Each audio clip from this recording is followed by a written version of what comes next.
వీడియోను ప్రారంభించే ముందు చిన్న మనవి.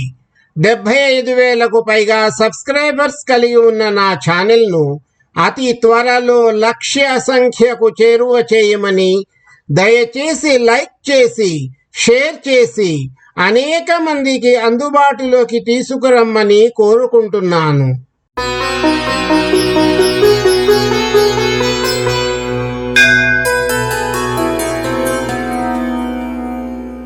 అంబరీషుడు కార్తీక ద్వాదశి వ్రతమును ముగించే సమయములో ఆయన గృహమునకు దూర్వాస మహాముని విచ్చేయుట, అంబరీషుడు ఆయనను భోజనమునకు రమ్మని ఆహ్వానించుట, అందుకు అంగీకరించి నదీ స్నానమునకు వెళ్ళిన ఋషి ఎంతసేపటికి రాకపోవుట, ద్వాదశీ ఘడియలు దాటిపోవుచుండుటచే అంబరీషుడు పండితోత్తములను రావించి భోజనము చేయుటను గురించి అడుగుట, అందుకు వారు బ్రాహ్మణుని భోజనమునకు ఆహ్వానించి అతిక్రమించుట సరికాదని, అదే విధముగా ద్వాదశీ ఘడియలలో భోజనము చేయవలసిన ఆవశ్యకతను వివరించిన సంగతి మనము గత దినము పారాయణలో తెలుసుకొని ఉన్నాము.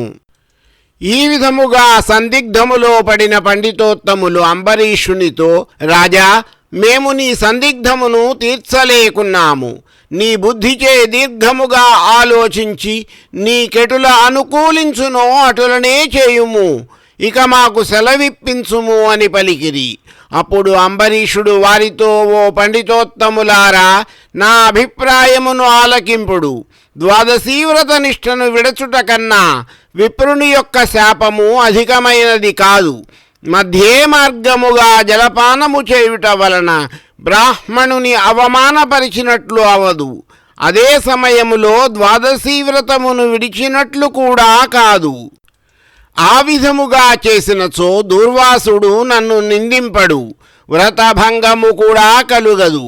కావున జలపానమనరించి ఊరుకుందును అని వారి ఎదురుగానే జలపానము చేసెను. అతడు జలపానమనరించిన వెంటనే దూర్వాసుడు స్నానజపాదులు పూర్తి చేసుకుని వచ్చెను. వచ్చిన ముని కోపముతో కండ్ల వెంట నిప్పులు రాలుచుండగా, ఓరీ మదాంధుడా, నన్ను భోజనమునకు రమ్మని నేను రాకముందు నీవు భుజించితివి. నీకు ఎంత నిర్లక్ష్యము! అతిథికి భోజనమిడదనని పెట్టకుండా తాను తినిన వాడు మాలభక్షకుడగును. అట్టి అధముడు మరుజన్మలో కీటకముగా జన్మించును. నీవు భోజనమునకు బదులు జలపానము చేసితివి. అది భోజనముతో సమానమైనది. నీవు అతిథిని విడిచి భుజించినావు. నీవు హరిభక్తుడవెట్లు అగుదువు? శ్రీహరి బ్రాహ్మణుల అవమానమును ఎన్నటికీ సహింపడు. నన్ను అవమానించుట అనగా శ్రీహరిని అవమానించుటయే.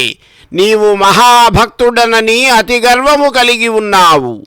ఆ గర్వముతోనే నీవు నన్ను భోజనమునకు ఆహ్వానించి కూడా అవమానము చేయదలచి నిర్లక్ష్యముగా జలపానమనరించితివి. అంబరీష, ఈ విధముగా చేసి నీవు నీ వంశమును కళంకపరిచినావు అని ఆగ్రహోదగ్రుడై నోటికి వచ్చినట్లు తిట్టెను. అంబరీషుడు ముని కోపమునకు వణుకుచు నమస్కరించి, స్వామి, నా అజ్ఞానము చేయి కార్యము చేసి తిని నన్ను రక్షింపుడు.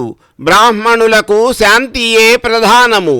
మీరు తపస్సంపన్నులు కనుక నన్ను మన్నింపుడని అతని పాదములపై పడెను. కఠినమైన దూర్వాసుడు అంబరీషుని శిరస్సున తన ఎడమకాలితో తన్ని, ఓరీ, నీవు శాపార్హుడవు. నీవు మొదటి జన్మలో చేపగాను, రెండవ జన్మలో తాబేలుగాను, మూడవ జన్మలో పందిగాను, నాలుగవ జన్మలో సింహముగాను, ఐదవ జన్మలో పొట్టివాడుగాను, ఆరవ జన్మలో క్రూరుడైన బ్రాహ్మణుడవుగాను, ఏడవ జన్మలో మూర్ఖుడవైన రాజుగాను, ఎనిమిదవ జన్మలో రాజ్యము గాని సింహాసనము గాని లేనట్టి రాజుగాను, తొమ్మిదవ జన్మలో పాషండ మతస్థునిగాను, 10వ జన్మలో పాపబుద్ధి గల దయలేని బ్రాహ్మణుడవుగాను పుట్టెదవుగాక అని శపించెను. ఇంకను కోపము తగ్గక మరల శపించుటకు పూనొకనగా శ్రీ మహావిష్ణువు బ్రాహ్మణ శాపము వృధా కాకూడదని, తన భక్తునికి ఏ అపాయము కలగకూడదని తలచి అంబరీషుని హృదయములో ప్రవేశించి, మునివర్య, అటులనే మీ శాపమును అనుభవించెదను అని ప్రాధేయపడెను. కాని దూర్వాసుడు మరింత కోపముతో శపించబోగా శ్రీమన్నారాయణుడు తన సుదర్శన చక్రమును విడిచిపెట్టెను. ఆ సుదర్శనము అగ్నిజ్వాలలు క్రక్కుచూ దూర్వాసునిపైకి వచ్చెను. అప్పుడు దూర్వాసుడు ఆ చక్రము తనని సంహరించునని తలచి అక్కడ నుండి బ్రతుకు జీవుడా అని పరుగెత్తసాగెను. మహా తేజస్సుతో చక్రాయుధము దుర్వాసుని తరుముచూ వెళ్ళుచుండెను. దుర్వాసుడు తనను కాపాడవలసినదిగా భూలోకమున ఉన్న మహామునులందరినీ, దేవలోకమున కరిగి దేవేంద్రుని, సత్యలోకమునకు వెళ్ళి బ్రహ్మదేవుని, కైలాసమునకు వెళ్ళి పరమేశ్వరుని ఎంత ప్రార్థించినను వారు అందరూ కూడా చక్రాయుధము నుండి దూర్వాసుని కాపాడుటకు తమ అశక్తతను వ్యక్తము చేసిరి అని వివరించి కార్తీక పురాణములో తన 25వ రోజు పారాయణమును ముగించారు వశిష్ఠ మహర్షి. తిరిగి రేపు 26వ రోజు పారాయణము. స్ఫురత్సహస్రారశిఖాదితీవ్రం సుదర్శనం భాస్కరకోటితుల్యం సురద్విషాం ప్రాణవినాశి విష్ణోః చక్రం సదాహం శరణం ప్రపద్యే. విష్ణోర్ముఖోత్థానిలపూరితస్య యస్య ధ్వనిర్దానవదర్పహంతా తం పాంచజన్యం శశికోటిశుభ్రం శంఖం సదాహం శరణం ప్రపద్యే. హిరణ్మయీం మేరు సమానసారాం కౌమోదకీ దైత్యకులైకహంత్రీం వైకుంఠవామాగ్రకరాభిమృష్టాం గదాం సదాహం శరణం ప్రపద్యే. రక్షోసురాణాం కఠినోగ్రకంఠచ్ఛేదక్షరచ్చోణితదిగ్ధదారం తం నందకం నామ హరే ప్రదీప్తం ఖడ్గం సదాహం శరణం ప్రపద్యే.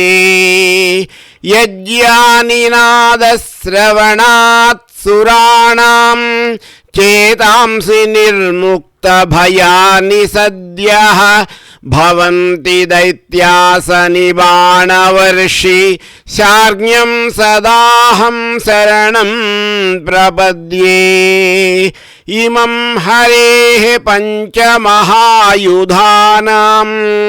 స్తవం పఠేద్యోనుదినం ప్రభాతే సమస్తదుఃఖాని భయాని సద్యః పాపాని నశ్యంతి సుఖాని సంతి.